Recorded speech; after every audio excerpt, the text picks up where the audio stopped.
প্রতিবারের মতো আমি মোহাম্মদ আব্দুল কাদের আবারও আপনাদেরকে অনলাইন স্কুল বিডি এবং আইটি বাড়ির তরফ থেকে আপনাদেরকে স্বাগত জানাচ্ছি আমাদের টিউটোরিয়ালগুলোতে।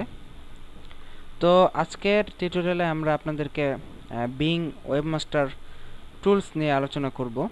তো গুগল ওয়েবমাস্টার টুলস এবং বিং ওয়েবমাস্টার টুলসের একই কাজ। গুগল ওয়েবমাস্টার টুলস আপনাকে আপনার সাইটের ধারণা দিবে, আপনার গুগল সার্চ ইঞ্জিন আপনার সাইটের পজিশন, আপনার সাইটের ভিজিটর বা সাইট ম্যাপ, সাবমিট এগুলো সম্পর্কে। আর বিং ওয়েবমাস্টার টুলস আপনাদেরকে আইডিয়া দেবে bing.com, তাদের এই সার্চ ইঞ্জিনে আপনার সাইটের সাইট ম্যাপ সাবমিট করা, আপনার সাইটের বর্তমান পজিশন, তো এই ব্যাপারগুলো। তো গুগল ওয়েবমাস্টার টুলসে আপনি যা যা করতে পারবেন, বিং ওয়েবমাস্টার টুলসও তাই করতে পারবেন। তো এদের মধ্যে পার্থক্য একটাই, যে গুগল ওয়েবমাস্টার টুলস ইউজ করতে গেলে আপনাকে জিমেইল অ্যাকাউন্ট লাগে, আর বিংয়ে আপনার উইন্ডোজ লাইভ অ্যাকাউন্ট লাগে। তো কথা না বাড়িয়ে চলুন আমরা একটু বিং ওয়েবমাস্টার টুলসে আমাদের ওয়েবসাইটকে কিভাবে সাবমিট করাবো সেটা আমরা চলুন একটু দেখে নেই। তো বিং ওয়েবমাস্টার টুলসে যাওয়ার জন্য আপনাকে অবশ্যই বিং ওয়েবমাস্টার টুলস লিখে আপনি google.com-এ গিয়ে বিং ওয়েবমাস্টার টুলস লিখে সার্চ করবেন। তো চলুন আমরা বিং ওয়েবমাস্টার টুলস লিখি। আচ্ছা, দেখুন সার্চ দেওয়ার সাথে সাথে আমাদের রেজাল্টটা চলে আসলো, আমরা এই রেজাল্টে ক্লিক করলাম। তো দেখুন আমাদের সাইন ইন করতে বলতেছে। তো আমরা বিং ওয়েবমাস্টার টুলসে সাইন ইন করেই নেই, যেহেতু আমরা এর আগে উইন্ডোজ লাইভ অ্যাকাউন্ট খুলেছি।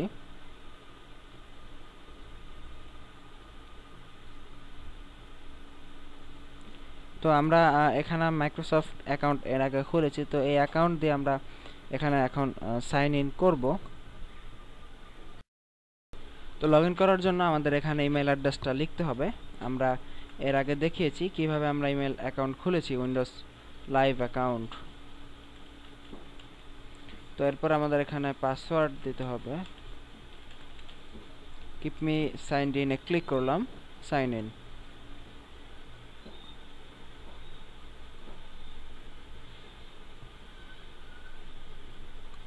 তো দেখুন আমাদের অ্যাকাউন্টে আমরা এখনই প্রবেশ করব, লোডিং হচ্ছে পেজটা। তো দেখুন আমরা কিন্তু অলরেডি আমাদের গুগল বিং এর ওয়েবমাস্টার টুলসে আমরা প্রবেশ করে গেলাম। তো বিং ওয়েবমাস্টার টুলসে প্রবেশ করার পর আপনার এরকম একটা ইন্টারফেস দেখতে পাবেন। তো এখানে দেখুন আমাদের itbari.tk সাইটটার লিস্ট আসছে। আমরা আসলে এটা আমরা আগে থাকতে অ্যাড করে রেখেছি, কিন্তু ভেরিফাই করিনি। তো এটা ভেরিফাই করি, বা ভেরিফাই করার আগে আমি এই সাইটটা ওদের লিস্ট থেকে কিভাবে ভেরিফাই করবেন সেটা দেখাবো। তো চলুন আমরা আপনাদেরকে নতুন একটা সাইট কিভাবে আপনার ওয়েবসাইটে অ্যাড করবেন সেটাই আপনাদেরকে সরাসরি দেখিয়ে দিই। এটা না দিয়ে দেখালেও চলবে। তবে একটা কথা আপনাদের কিন্তু মনে রাখতে হবে, সেটা আপনি গুগল যে ওয়েবমাস্টার টুলস আছে সেটা ইউজ করলে কিন্তু আপনি ব্লগারের যে আপনার ব্লগগুলো আছে সেগুলো কিন্তু অটোমেটিক্যালি আপনার অ্যাড হয়ে থাকবে, যেহেতু ব্লগারের মালিক গুগল নিজেই। তো কাজেই ব্লগার কিন্তু অটোমেটিক অ্যাড হয়ে থাকে। কিন্তু এখানে বিংয়ে কিন্তু আপনার ব্লগার হোক আর ওয়ার্ডপ্রেসের সাইটই হোক, যেটাই হোক আপনাকে কিন্তু অ্যাড করিয়ে দিতে হবে। তো কাজেই আমরা ওয়ার্ডপ্রেস এবং ব্লগার দুটোতেই কিভাবে বিং দিয়ে ভেরিফিকেশন করবেন, ওনারশিপ কিভাবে ভেরিফিকেশন করতে হয় সেটা আমি দেখাবো। তো আগে চলুন ওয়ার্ডপ্রেস কিভাবে ভেরিফিকেশন করবেন, ওয়ার্ডপ্রেস দেওয়া সাইট সেটা দেখাই। তো আপনাদেরকে নতুনভাবে করে দেখানোর সুবিধার্থে আমরা আমাদের itbari.tk সাইটটা এখান থেকে ডিলিট করে দিচ্ছি। তো ডিলিট করে দিয়ে আমরা নতুনভাবে আমাদের ওয়েবসাইটকে বিংয়ে ভেরিফিকেশন করে আপনাদেরকে দেখাবো। তো এখানে দেখুন অ্যাড এ সাইট, এখানে আপনার সাইটের ইউআরএলটা লিখতে হবে। তো এখানে আমরা যথারীতি www.sara আমরা আমাদের সাইটের ইউআরএলটা এখানে লিখলাম, হোম পেজের ইউআরএলটা। তো অ্যাডে ক্লিক করলাম। তো অ্যাডে ক্লিক করলে দেখুন গুগলের মতো আপনাদের এখানেও সাইটকে ভেরিফিকেশন করতে হবে। তো দেখুন এখানে কিন্তু বিংয়ে কিন্তু একটা এক্সট্রা নিয়ম, যে আপনার সাইট ম্যাপটা কিন্তু আগেই আপনি সাবমিট করে দেবেন। তো সাইট ম্যাপটা সাবমিট করার জন্য আপনাকে অবশ্যই xml-sitemaps.com আপনি গুগল থেকে যেভাবে সাইট ম্যাপ তৈরি করেছিলেন সেটা অবশ্যই আপনাকে দেখাতে হবে। তো আমরা আরেকবার আমাদের সাইট ম্যাপটা এখান থেকে তৈরি করে নিয়ে আসছি। ওকে, দেখুন site map file is here. তো আমরা সাইট ম্যাপটাকে সেভ করে দিচ্ছি। তো সাইট ম্যাপটাকে সেভ করে অবশ্যই আমাদের ওয়েবসাইটে আপলোড করতে হবে।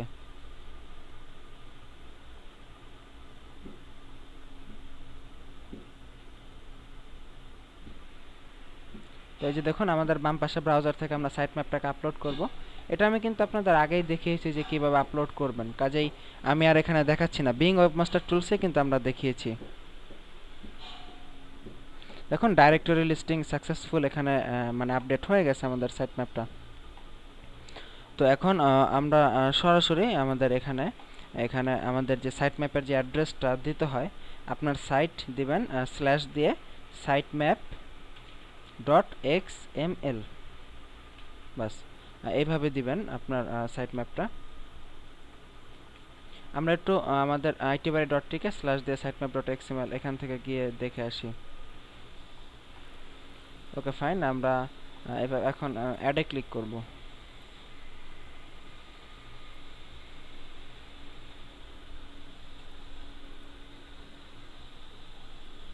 তো দেখুন যথারীতি আপনাদের যে গুগল ওয়েবমাস্টার টুলসে যেভাবে ভেরিফিকেশন করতে হয় সেভাবে ডাউনলোড, এই ফাইলটা আমরা ডাউনলোড করে আমাদের সাইটে আপলোড করে দেব। আর যেহেতু ফাইলজিলা সাপোর্ট করে ওয়ার্ডপ্রেসের সাইটগুলোতে, তো এই জন্য আমরা এটা ডাউনলোড করে ফাইলজিলা এফটিপি সফটওয়্যারের মাধ্যমে আপলোড করে দিতে পারবো। কিন্তু দেখুন আরেকটা সিস্টেম আছে, ব্লগার দিয়ে যারা ব্লগ খুলবেন তারা কিন্তু আপনারা ফাইল আপলোড করার বা এফটিপি কানেকশনের কোনো সিস্টেম নেই। তাদের জন্য এই 2 নম্বর অপশনটা, কপি অ্যান্ড পেস্টে মেটাট্যাগ, আপনার সাইটে এই মেটাট্যাগ কোডটা কপি পেস্ট করে তারপর আপনাকে ভেরিফাই করতে হবে।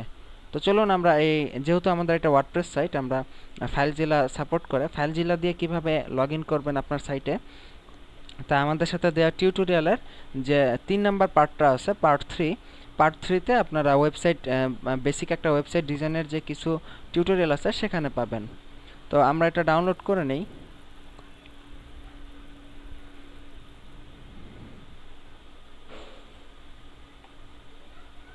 দেখুন আমাদের এটা ডাউনলোড হয়ে গেছে। এখন আমরা আপলোড করব আমাদের সাইটে, ফাইলজিলা দিয়ে আমরা আপলোড করে দেব। তো দেখুন এই যে আমাদের ডাউনলোড ফাইলটা আমরা এখানে দেখতে পাচ্ছি, এটা রাইট ক্লিক করে আপলোড করে দিলাম।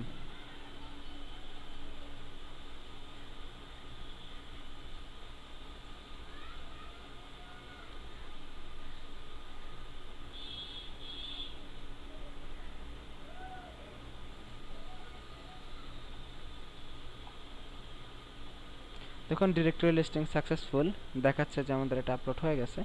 তো আমরা এই লিংক থেকে ঘুরে এসে দেখি যে এটা আপলোড হয়েছে কিনা। এখানে দেখাচ্ছে এটা আপলোড হয়নি, হয়তো দাঁড়ান আমরা একটু দেখে নেই যে আপলোডে প্রবলেমটা কোথায় হলো অ্যাকচুয়ালি।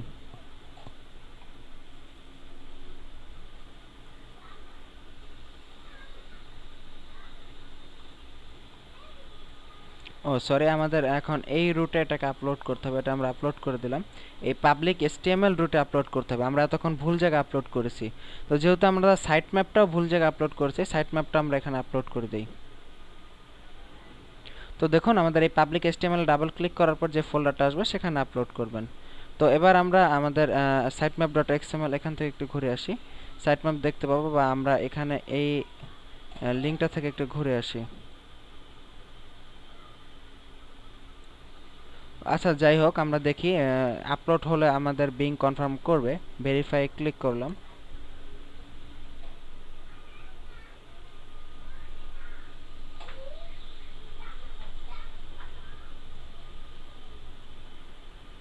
আসলে সবচেয়ে বড় যেটা প্রবলেম হয়েছে যে ফ্রি সাইট থাকার কারণে, দেখুন টাইমড আউট, নেটওয়ার্ক স্লোর কারণে টাইম আউট হয়ে গেছে। কন্টিনিউতে ক্লিক করলাম, আবার ভেরিফাই ক্লিক করলাম।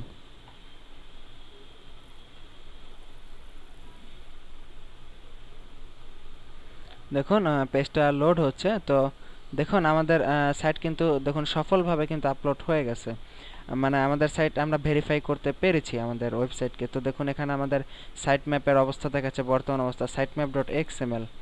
তারপরে লাস্ট সাবমিটেড স্ট্যাটাস পেন্ডিং, এটা কেন হয় এটা আমি আগেই বলেছি যে এটা পেন্ডিং থাকার কারণ যে আপনার মাত্র নতুন নতুন সাইট ম্যাপ সাবমিট করেছে, এটা 2-1 দিন যাওয়ার পর আমাদের সাইট ম্যাপের ফুল অ্যাড্রেসগুলো বিংয়ের কাছে ভালোভাবে সাবমিট হবে। তো এর মাধ্যমে কিন্তু যদিও প্রথমবার আমাদের সাইট ম্যাপ আপলোড করতে আমাদের সাইট ভেরিফাই করতে প্রবলেম হয়েছে, আমরা কিন্তু সফলভাবে করতে পেরেছি। তো এই হলো বিং ওয়েবমাস্টার টুলস আপনার সাইটকে অ্যাড করার জন্য। এখানে দেখুন বিভিন্ন ধরনের অপশন আছে। অ্যাড এ সাইট, আপনি চাইলে আরেকটা সাইট অ্যাড করতে পারেন। মাই সাইটসে গিয়ে আপনি আপনার যে নিজস্ব ওয়েবসাইট আছে সেই লিস্টটা দেখতে পারবেন আপনি কী কী সাইট অ্যাড করেছেন। যেমন এখানে itbari.tk এই ওয়েবসাইটে আমরা অ্যাড করিয়েছি, সেটা আমরা এখানে দেখতে পাচ্ছি। তো এইভাবে আপনি অ্যাড করাবেন। আর আশা করি আপনারা ব্যাপারগুলো বুঝতে পেরেছেন যে কিভাবে আপনার একটি বিংয়ে আপনার ওয়ার্ডপ্রেস দিয়ে বানানো সাইটকে ভেরিফাই করতে হয়। তো ভালো থাকবেন সবাই, এই প্রত্যাশায় এই ভিডিও টিউটোরিয়াল আজকের মতো এখানেই শেষ করতেছি। নেক্সট ইনশাআল্লাহ আমরা দেখাবো যে কিভাবে আপনি ব্লগারের জন্য আপনি বিং দিয়ে ভেরিফিকেশন করতে হয়। তো আল্লাহ হাফেজ, ভালো থাকবেন সবাই।